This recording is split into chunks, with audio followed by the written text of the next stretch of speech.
On est presque à une sorte de petit Tchernobyl. Chlordécone, poison durable. C'est l'économie au détriment de la santé. Dans l'affaire de la chlordécone. Le taux de cancer de la prostate y est le deuxième plus important au monde. Tout ça de dégâts, tant de morts. Ouais, t'es obligé d'être en couleur. Fameux scandale de la chlordécone. Beaucoup de gens ont été malades et aussi sont morts. Un délit pouvant allumer des brasiers, puisqu'il n'y aurait ni coupable, ni responsable. C'est un truc qui est encore dans notre chair, dans notre sang aujourd'hui. C'est une énorme connerie, ouais. Sauf que pour moi, faisait la connerie.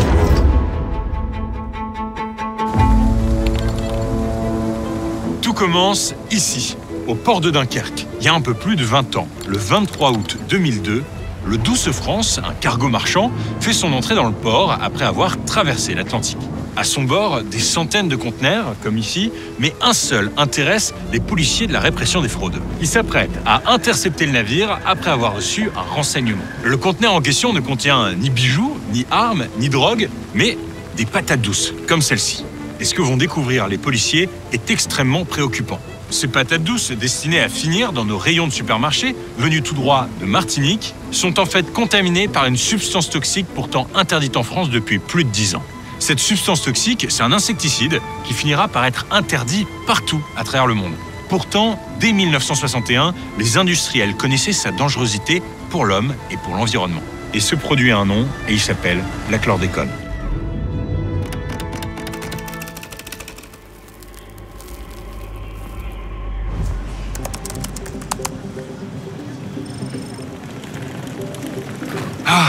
La Martinique, un bout de France au cœur des Caraïbes, les plages paradisiaques, la nature luxuriante et la météo tropicale.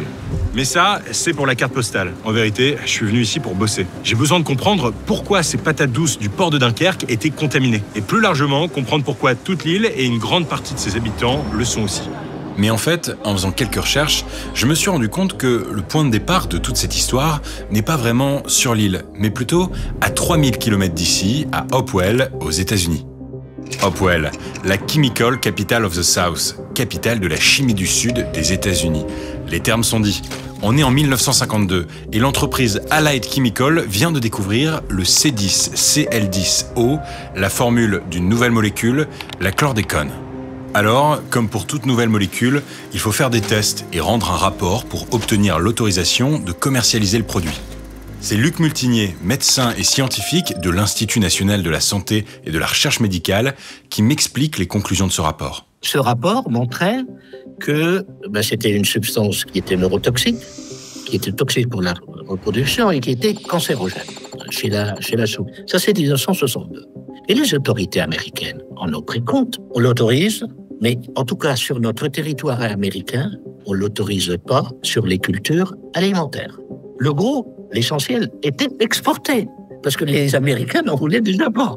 La chlordécone est donc mise sur le marché sous le joli nom de Kepone. Et à partir de 1966, sa fabrication est assurée à Hopewell. Au même moment, aux Antilles, un tout petit insecte, le charançon, ravage les plantations de bananes. On teste une multitude d'insecticides qui se révèlent petit à petit tous inefficaces. Alors, en 1972, la décision est prise. Les premières livraisons de chlordécone sont réceptionnées en Martinique et en Guadeloupe et le produit devient rapidement la solution miracle pour protéger l'or jaune des Antilles, les bananes. Oh yo, bilou savane, bonne banane. Oh yo, bonne banane, on n'en mange jamais trop.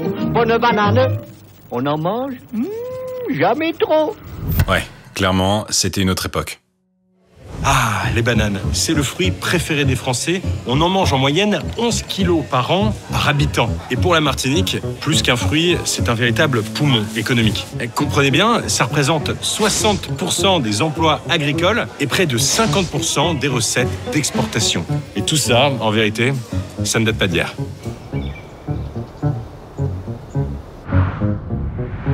Pour le comprendre, il faut remonter un peu dans le temps. En 1962, le général de Gaulle, pour garantir la santé économique des Antilles, prend la décision de répartir le marché de la banane en France. La Martinique est un point d'où la France doit rayonner et ce sera une de vos tâches.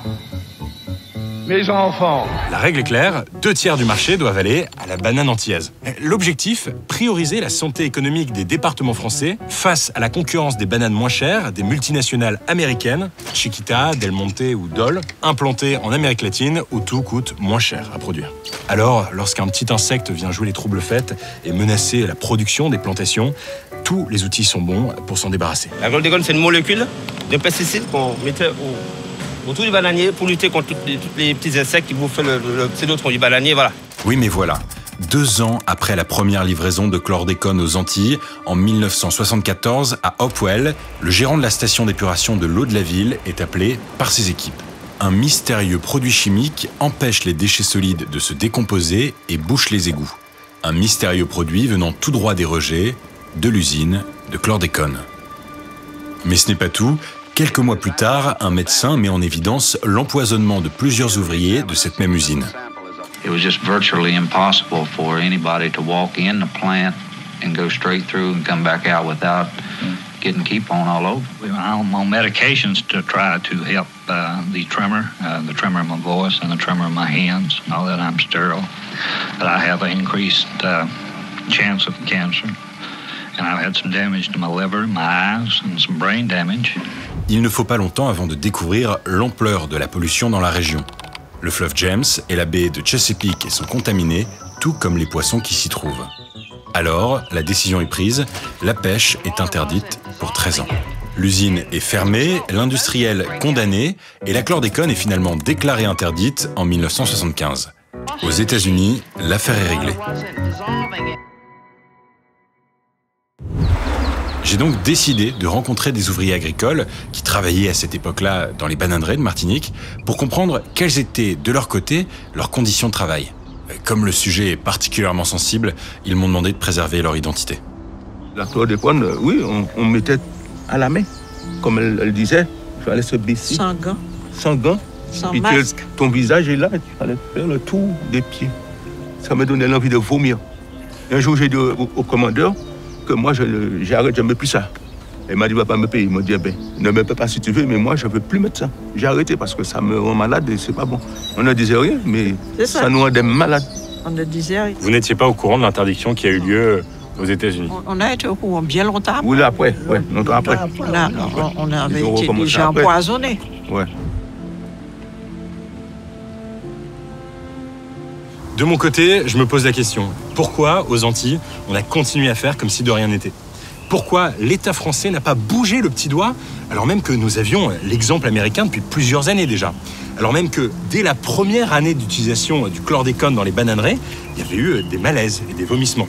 Pourquoi s'est-on obstiné à utiliser ce produit hautement dangereux et toxique pour la vie humaine? Le chiffre que je m'apprête à vous donner est absolument sidérant.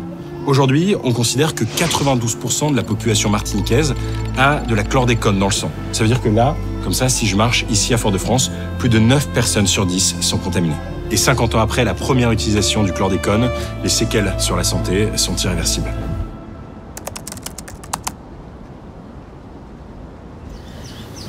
On est malade, on est malade. Il y a beaucoup de personnes malades. Il y a des personnes qui ont des malformations, voilà. Colonne vertébrale, voilà, exactement. Les mains, les épaules. Et pour tenter de comprendre l'étendue de la situation, j'ai décidé de rencontrer des médecins sur place. Avant, il y avait beaucoup de centenaires en Martinique. Les gens mangeaient les fruits et légumes du pays. Mais depuis cette pollution, on observe des problèmes de thyroïde. J'ai perdu une petite qui avait un cancer de l'ovaire. Il y a eu beaucoup de décès chez les agriculteurs, le cancer de la prostate. C'est des pathologies très sournoises. Il y a une période de silence, très clinique, où il ne se passe rien. Et puis subitement apparaissent les pathologies. Le cancer de la prostate est une des conséquences les plus violentes de la chlordécone sur la santé. La Martinique détient le triste record du monde du nombre de cancers de la prostate détectés dans la population. Le cancer de la prostate, autrefois, il y a 30-40 ans, c'était 65-70 ans. Maintenant, c'est 50 ans. C'est un des problèmes majeurs du cancer de la prostate lié au chlordécone. C'est le rajeunissement. C'est en ce sens que le cancer de la prostate lié au chlordécone est différent du cancer de la prostate courant que vous aurez peut-être en métropole, qui est plutôt lié au vieillissement. Oui, mais voilà, l'impact de la chlordécone sur la santé et son lien avec le cancer de la prostate est régulièrement remis en cause. Emmanuel Macron a d'ailleurs choqué lorsqu'en 2019, il prononce ces mots. C'est la première fois qu'on prend de face le sujet du chlordécone. C'est la première fois. Je ne dis pas qu'il n'y a pas de lien. Je dis personne ne m'a établi un lien direct. La ministre vous l'a dit, les études qui nous sont montées ne permettent pas de le dire avec certitude. Le lien de causalité directe, on ne pourra jamais le prouver en médecine environnementale. Donc il a bien joué. Le cancer, c'est plurifactoriel. Tous nous pensons que le chlordécone joue un rôle majeur dans le cancer de la prostate. Maintenant, vous avez des gens qui ont un taux de chlordécone très élevé et qui n'ont pas de cancer de la prostate. C'est sûr que quand vous regardez l'incidence, la surincidence qui ne touche que Guadeloupe et Martinique, vous pensez que le chlordécone a joué un rôle majeur. Effectivement, nous avons montré que l'exposition au chlordécone des populations augmente le risque de survenue du cancer de la prostate. Pour autant, ça ne veut pas dire que tous les cancers de la prostate sont dus au chlordécone. Vous voyez, hein? Non. Ça ne quitte rien au fait que le chlordécone joue un rôle dans le cancer de la prostate. Joue un rôle, mais pas tout le rôle. Les scientifiques ont donc démontré le rôle de la chlordécone dans le développement de cancer, mais ils soupçonnent des effets plus larges qui apparaissent chez les jeunes, les descendants des générations directement exposées aux produits. Il y a une surincidence de troubles d'autisme, de troubles comportementaux, hyperactivité, troubles de l'attention. Et puis vous avez les troubles sexuels, la puberté précoce, c'est celle qui nous préoccupe le plus, mais vous avez aussi les troubles d'installation de la puberté, chez l'homme, des gynécomasties, c'est-à-dire des syndromes féminins chez l'homme, des seins hyper développés et des organes génitaux de petite taille. Voilà donc les effets sanitaires aujourd'hui d'un produit que l'on savait déjà nocif en 1961.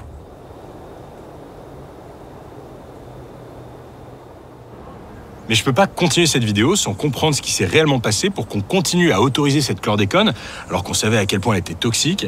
Et le premier responsable qui semble absolument évident dans cette affaire, c'est l'État.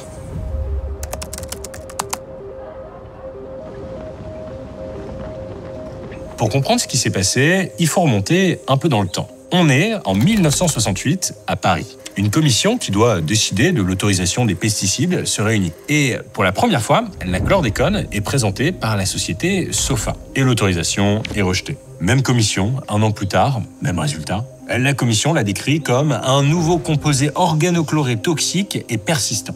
Bon, mais en 1972, 4 ans plus tard, va savoir pourquoi, cette commission autorise finalement la mise en vente de la chlordécone. Alors, que s'est-il réellement passé ?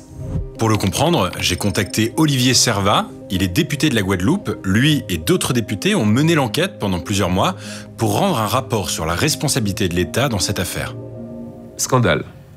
On doit constater que finalement, depuis des années, l'État n'avait jamais reconnu sa responsabilité sur ce scandale. Est-ce qu'il y avait des lobbies déjà à l'époque dans les commissions qui visaient à autoriser possiblement la chlordécone, qui étaient présentes au moment de la décision, vous pensez ? Oui, ce sont les lobbies bananiers, effectivement, puissants. Vous avez souvent, d'ailleurs, ceux qui étaient à la tête avaient une forme de puissance économique en Martinique et aussi en Guadeloupe qui pouvait influencer les décisions de l'État déconcentré, de l'État central.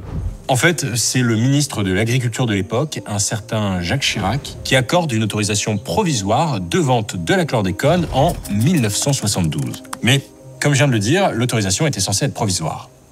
J'ai bien dit censé. En 72, de la main de Jacques Chirac, c'est signé et on autorise la chlordécone une première fois pour 1 an. Et ensuite, la question est, est-ce qu'on le renouvelle ou pas ? Et force est de constater que rien n'a été fait. On n'a pas spécifiquement autorisé, on n'a pas spécifiquement interdit. Comment ça se fait ? Eh bien, l'État, j'imagine, est très habile pour ne rien dire et laisser faire les choses tant que personne ne dit rien. C'est ça qui s'est passé. En fait, on a laissé faire parce que ça arrangeait. Dès 1979, le Centre international de recherche sur le cancer considère que la chlordécone est un cancérogène possible pour l'homme. 1 an plus tard, un rapport d'Alain Kermarek, un chercheur de l'INRA, qui est l'Institut national de la recherche agronomique, qui est un organisme d'État, démontre la pollution à grande échelle des écosystèmes par la chlordécone. Et cette affirmation, elle confirme un premier rapport paru 3 ans plus tôt sur le sujet. Au même moment, aux Antilles, 2 énormes ouragans déciment les cultures bananières. Poursuivant sa route et ses ravages, le cyclone Allen a largement dépassé les Caraïbes, où il a fait au moins 87 morts. Les enjeux de reprise de la culture et de sa productivité sont hyper importants. Et à cette période, les stocks des importations américaines de chlordécone commencent à s'épuiser. Alors, la société martiniquaise Laurent de la Garrigue, qui importait ses stocks depuis les États-Unis, rachète le brevet pour produire sa propre chlordécone. Et c'est comme ça qu'en 1981, une nouvelle autorisation est délivrée. J'aimerais vraiment comprendre, selon le rapport d'enquête parlementaire, à partir de quel moment l'État français s'est rendu compte de la dangerosité de ce produit, la chlordécone. Il le sait dès 1975 aux États-Unis, où le produit est interdit. Oui. Ensuite, il y a différentes analyses et différents rapports de scientifiques français, dès le début des années 80, qui mettent en alerte au fur et à mesure de ces choses-là, ce qui conduit, au début des années 90, l'État à interdire ce produit. Et en même temps qu'il interdit, il accorde une dérogation. Pourquoi? Vous me direz pourquoi? Pour des questions économiques, tout simplement. Parce qu'il se dit, vu la demande des producteurs locaux, vu la demande aussi de certains élus locaux, eh ben, 2 ou 3 ans de plus, c'est pas trop grave. C'est là le scandale. À cette époque-là, lorsqu'on recherchait une information scientifique, on n'avait pas Internet. Néanmoins, on faisait une requête. Elle se faisait par un système de téléx, de télétranscription. Quelques heures plus tard, le lendemain matin, on recevait des États-Unis un listing, à l'ancienne, vous voyez, avec toutes les références bibliographiques. Les informations existaient. Comment est-ce possible qu'en 1981, une commission au niveau du ministère de l'Agriculture, la commission de toxiques, ait accepté qu'on prolonge ce produit? C'est incompréhensible. Mais comme les archives ont disparu, on n'a pas d'éléments de témoignage. Les archives ont effectivement disparu. Quand on est allé chercher la réponse, on nous a expliqué que c'était une pratique assez normale, que lorsqu'il y a eu le déménagement, on a perdu les archives. Est-ce que c'était volontaire ou pas? La commission n'a pas pu identifier cette affaire-là. Mais finalement, en 1989, la commission des toxiques, souvenez-vous, c'est cette commission qui avait d'abord interdit puis autorisé la vente de chlordécone, estime qu'on ne peut plus maintenir l'autorisation d'un tel produit. Et cette décision, vous vous en doutez, elle plaît pas, mais alors pas du tout, aux producteurs de bananes, qui expliquent ne pas avoir d'autre solution pour lutter contre le charançon, cette petite bestiole, et maintenir leur production. Alors, on continue d'utiliser la chlordécone pendant encore quelques années, juste, on le fait de manière plus discrète, quoi. Mais alors, qui sont ces producteurs? Qui sont ces entreprises agricoles qui semblent avoir une part de responsabilité dans cette affaire? Qui sont les irresponsables qui ont continué d'utiliser ce poison?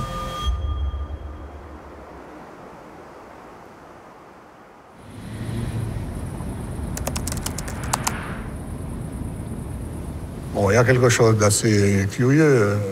M. Macron est venu ici, il a dit l'État reconnaît sa part de responsabilité. L'État a une part de responsabilité. Bon. Mais il n'a jamais dit quelle est l'autre part.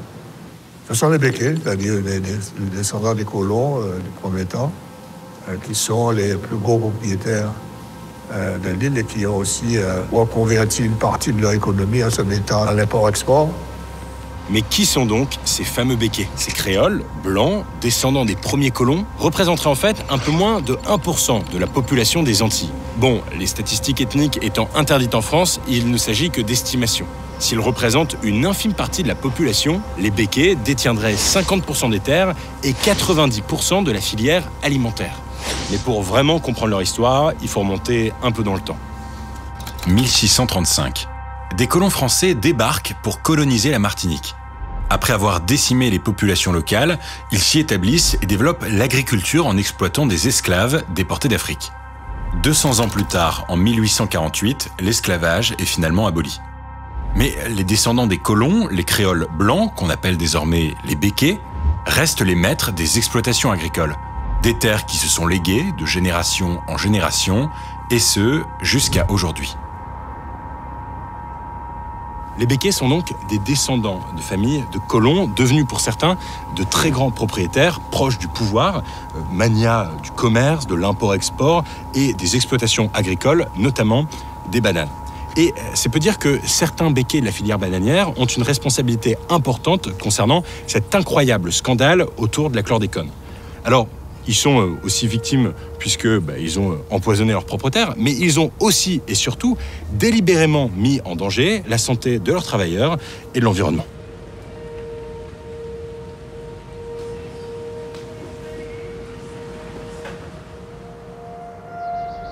La seule chose qu'il nous avait dit un jour, Est-ce qu'on sait combien coûte le sac de chlordécone? Parce que ça coûtait cher.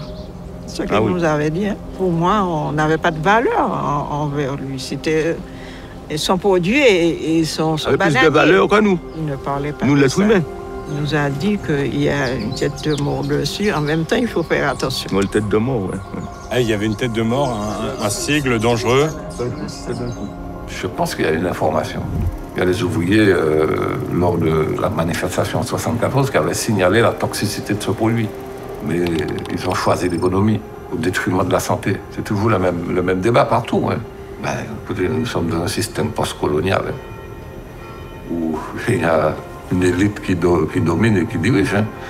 Si l'ouvrier, etc., ils travaillent, bon, ils ont peur des représailles. Hein. Ils ont peur. Mais il ne faut pas avoir peur. Hein. Parce que quand les gens sont en train de crever, il ne faut pas avoir peur.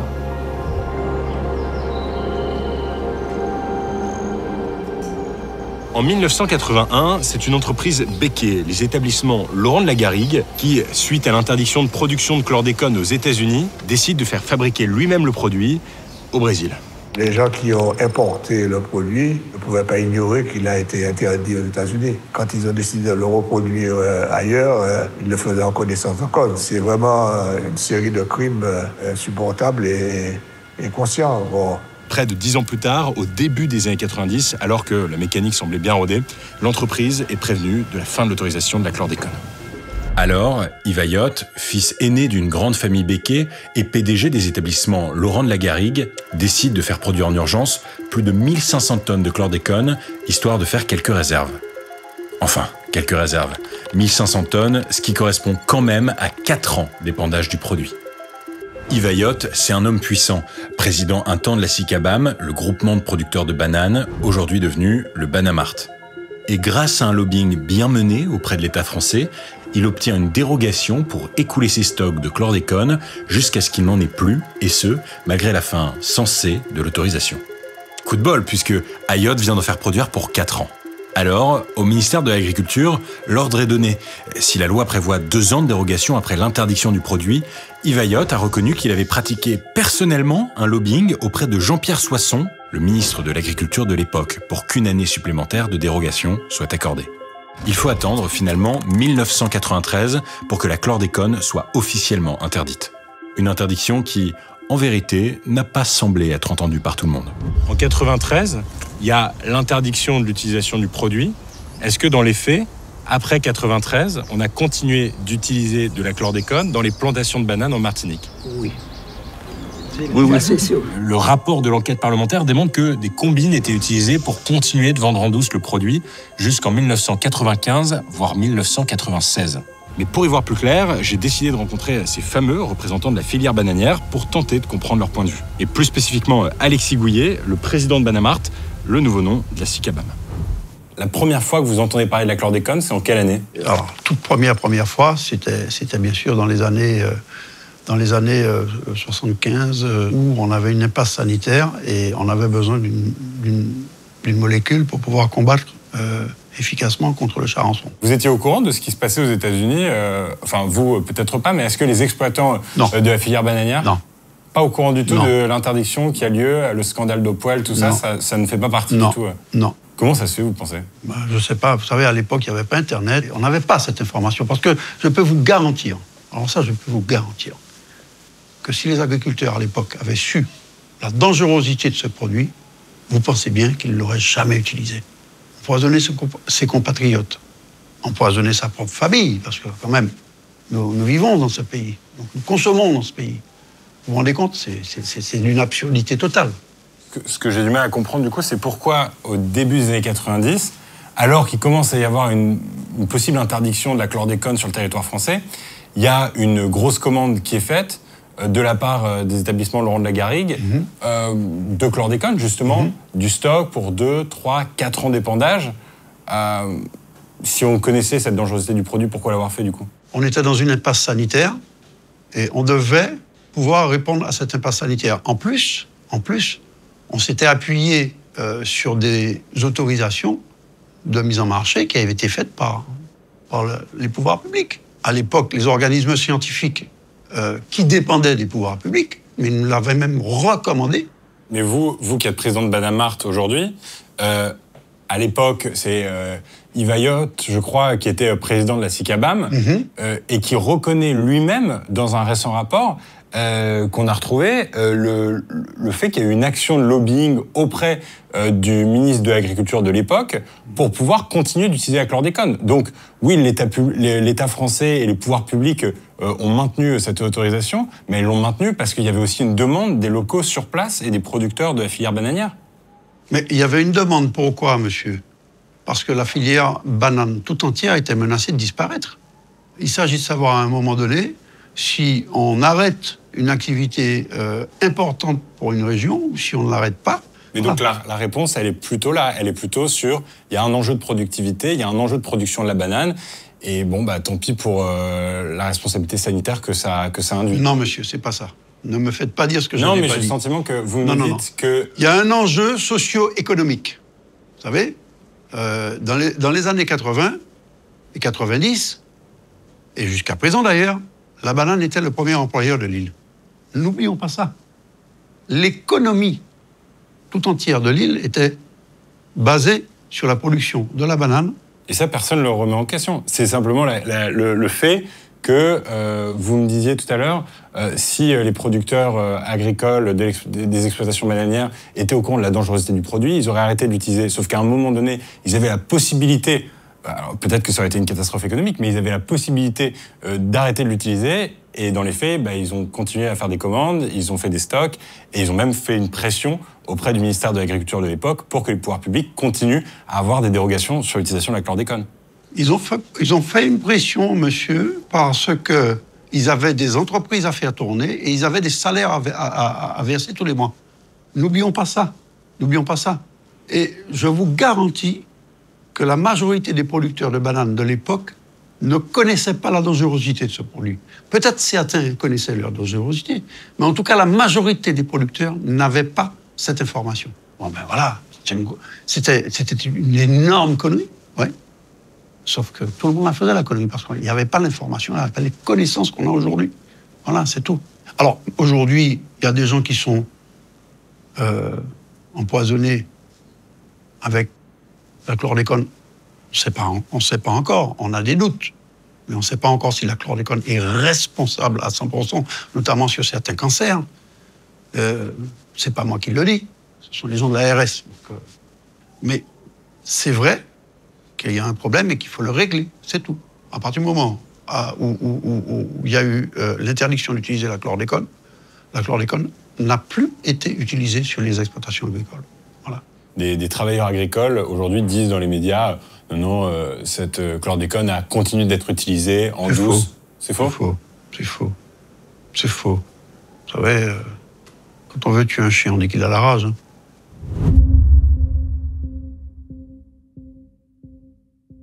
Quand j'ai rencontré des béquets, des responsables locaux, des responsables d'exploitation, et même Alexis Couillet, qui aujourd'hui préside le groupe de producteurs, le Banamart, eux nous disent, vous comprenez, à l'époque, il n'y a pas Internet, et donc on ne pouvait pas savoir tout ça.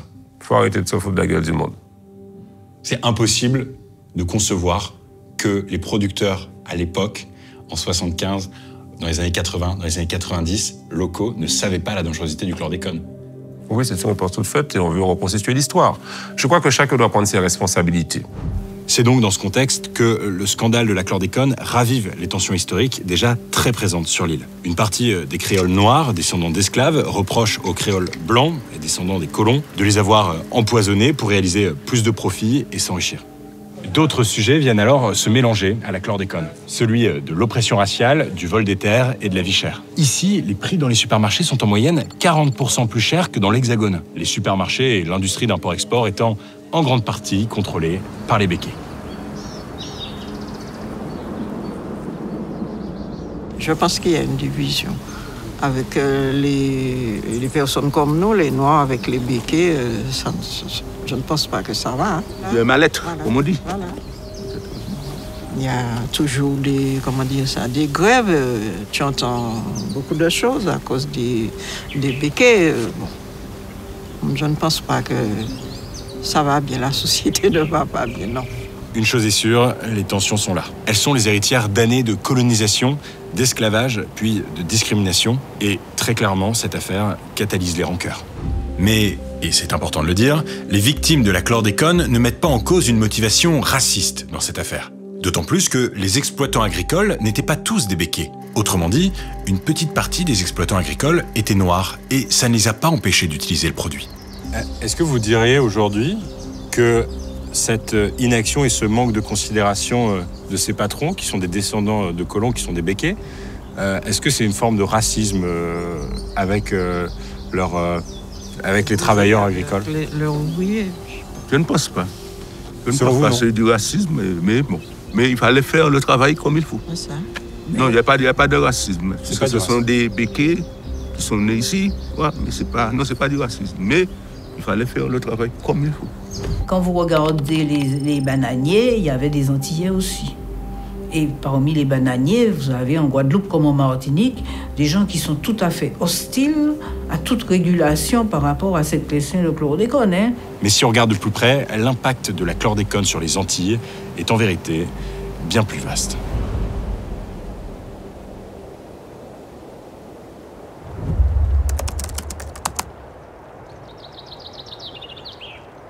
En 1993, au moment de l'interdiction finale d'utilisation de la chlordécone, un piège à charançon, un petit objet en plastique, tout simple, est commercialisé. Les charançons vont rentrer hors cette fente. D'accord? Et quand tu rentres là-dedans, mais voilà. Donc comme ça. Ils sont piégés au fond, il y a nos savonneuses. Et quand un petit agriculteur trouve une solution, les mal vus, il faut que ce soit un laboratoire déclaré qui disent que c'est lui, mais bon, ça avait déjà été choyé. Hein. Mais bon, ça n'a pas été retenu parce que ça n'a pas été inventé par un laboratoire. Quoi qu'il en soit, à partir de 1993, la chlordécone est interdite, donc elle n'est plus vraiment étudiée, plus vraiment surveillée. Alors, est-ce que le problème est réglé? Pas vraiment. En fait, personne ne connaissait vraiment la résistance dans le milieu naturel de la molécule. Mais je vous en parlais au début de la vidéo, 10 ans plus tard, les fameuses patates douces contaminées arrivent au port de Dunkerque. Alors, on comprend que la chlordécone est toujours présente dans les sols et qu'elle a au minimum contaminé les légumes qui poussent dans la terre. Abdoul Djireh est agriculteur et il a adapté ses cultures pour garantir des produits sans chlordécone. Si je fais de la pomme de terre, c'est plein de chlordécone. Si je fais des ignames, c'est plein de chlordécone. Si je fais de la patate douce, c'est plein de chlordécone. Donc, si je fais tout ce qui pousse et qui fait un tubercule en bas, c'est quand même énorme comme pollution. Et surtout, sa durabilité dans le temps, qui est terrible. Bon, les plus optimistes parlent de 400, 500 ans, mais il y a d'autres qui te disent que c'est plus que ça. Mais ce n'est pas tout, la viande aussi est contaminée. La chlordécone s'est retrouvée dans l'eau des animaux et dans leur alimentation provenant des sols lorsqu'ils broutaient de l'herbe. Alors, on s'est mis à retrouver de la chlordécone dans la viande de bœuf, de veau, de poulet et dans la quasi-totalité des animaux élevés pour leur viande sur l'île.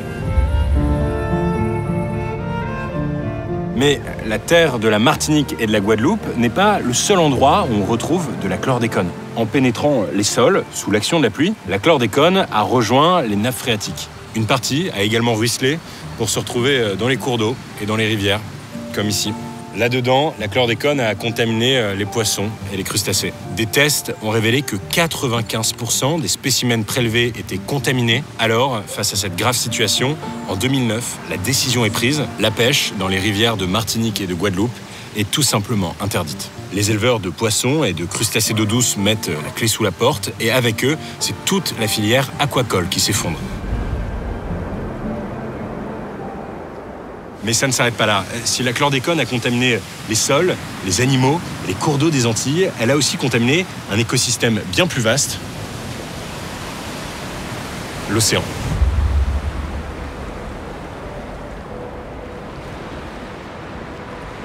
Ici, on est dans la baie du François, une zone océanique où il est interdit de pêcher. Pourquoi? Parce que les poissons qui s'y trouvent présentent un taux de contamination bien trop élevé. Et des zones comme ça, interdites à la pêche, au total, il en existe 6 autour de l'île. Oui, mais ils mettent des zones de restriction, mais moi, je vous dis sincèrement, j'ai l'impression que c'est... Comment vous pouvez me dire qu'il y a le poisson, il est impacté ici, et le poisson, normalement, il n'est pas dans un parc. Il voyage, il navigue. Vous pouvez me dire que cette zone est impactée et pas celle-là. La pollution touche donc tous les écosystèmes et qui dit pollution totale dit contamination de toute la population et pas uniquement des travailleurs agricoles. Qui vous dit que je n'ai pas la prostate? Je pense que je l'aime. On l'a tous. Il y a beaucoup de personnes qui n'ont pas travaillé dans la banane, mais qui ont eu la prostate. C'est par rapport au tout, l'alimentation, l'eau et tout. Je rappelle que le cancer de la prostate aujourd'hui en Guadeloupe, Martinique, il est 10 fois plus important que dans l'Hexagone. Il y a des malformations congénitales, y compris sur les enfants. Donc c'est pas un truc qui est passé, c'est un truc qui est encore dans notre chair, dans notre sang aujourd'hui, la chlordécone.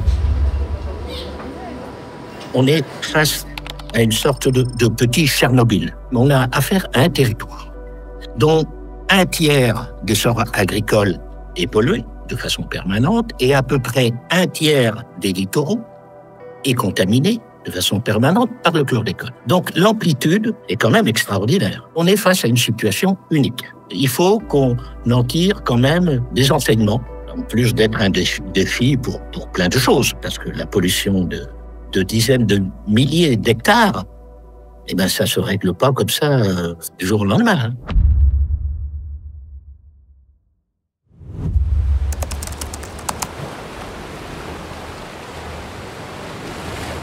Alors voilà, la chlordécone est partout. Dans les rivières, dans les sols, dans les océans et même dans les habitants des Antilles. Est-ce que l'État, au fond, peut apporter une réparation satisfaisante? Les experts estiment que la chlordécone pourrait rester 500 à 700 ans dans les sols, les rivières, les océans, avant de disparaître complètement.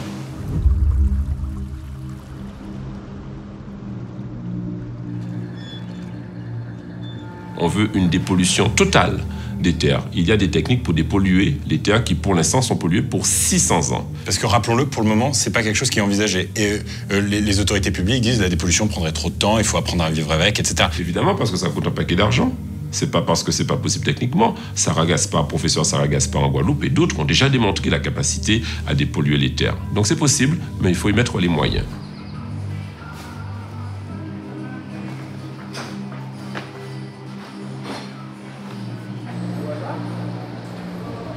Voilà, c'est la fin de cette enquête en Martinique. Il est temps pour moi de rentrer. L'enjeu, on l'a vu, est donc désormais de vivre avec. Adapter les cultures, élever le bétail en hors-sol, cultiver les fruits et légumes en hauteur ou encore trouver de nouvelles zones de pêche. Vivre avec un risque sanitaire permanent et accepter qu'on a plus de chances de développer des cancers, des malformations ou des naissances prématurées. Mais ce n'est pas parce que vous ne vivez pas aux Antilles que vous échappez à tous ces risques. D'abord parce que la chlordécone a massivement été utilisée en Europe de l'Est, et donc, sans le savoir, il se peut qu'on consomme tous des pommes de terre allemandes ou polonaises contaminées. L'Allemagne a d'ailleurs largement utilisé le produit dans les années 70-80 et en a exporté en Pologne et en Ukraine. Si vous avez bien suivi mon dernier reportage, vous savez que le pays est surnommé le grenier à blé de l'Europe, et il pourrait donc aujourd'hui avoir des sols pollués à la chlordécone. Mais bon, comme la molécule est aujourd'hui interdite d'utilisation, aucun test ni contrôle n'est effectué. Et puis, il faut le dire, la chlordécone n'est pas le seul produit chimique massivement déversé dans l'environnement. Une récente étude a démontré que près de 99% des Français avaient des traces de glyphosate dans l'organisme. Le pesticide le plus utilisé au monde. 800 000 tonnes par an déversées sur la planète, classé lui aussi comme cancérogène probable. Désormais, il faut apprendre à vivre avec ce risque. Nous avons altéré notre environnement de manière durable pour satisfaire nos projets et nos activités. Évidemment, plus ou moins consciemment, mais aujourd'hui, le constat est là. Nous sommes soumis aux risques sanitaires. Pesticides, perturbateurs endocriniens, ondes, pollution atmosphérique, dont nous ne connaissons pas encore très bien les effets à long terme. Tous ces risques menacent notre santé et notre bien-être. Les indicateurs d'espérance de vie stagnent, voire diminuent. Nous sommes entrés dans une nouvelle ère, celle de l'Anthropocène. Une ère dans laquelle les humains sont devenus une force géologique majeure, capable de modifier le climat, les écosystèmes, pour le meilleur, mais surtout, malheureusement, pour le pire.